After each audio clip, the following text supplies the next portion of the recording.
cái xin cái in chuang thin bát thiên pha cái này aman eng kima min she ti ka sia kanun na ka kong shoi tu ani kanun lai mu hati te ate lu ona to khobela het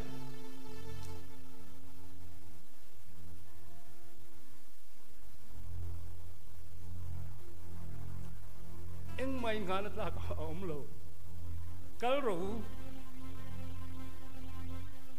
ram ro puya kal ro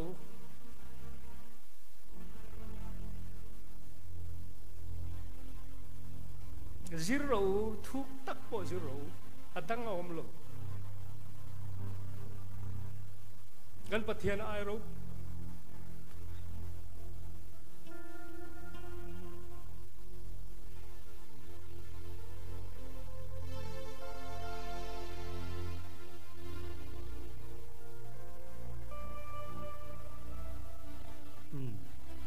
karin na hinang ma so ako kadu zong nei tu inia ka hechiang ka mu ka tembok the wain chu camping ani lawa crusade to ni lawa amai ro chu kha chen kha kan ke tripi to tu ro kan zui to a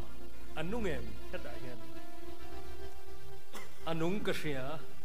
ka thin lo wa ne chin chiana be se ngai lo intikam kha chuan vai khatal chu inuna han nunga om to kha tharawa kan ne no mi so krista kha vena hianin anunga ni ti kan lan tir te po hi atruling ka sia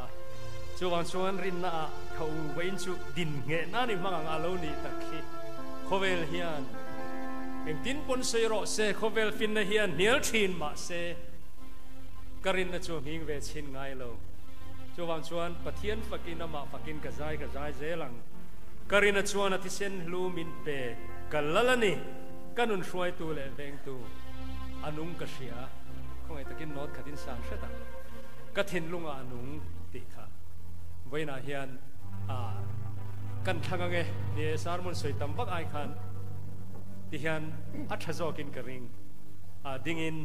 saila ti chuan ato pa tong trai na karon mang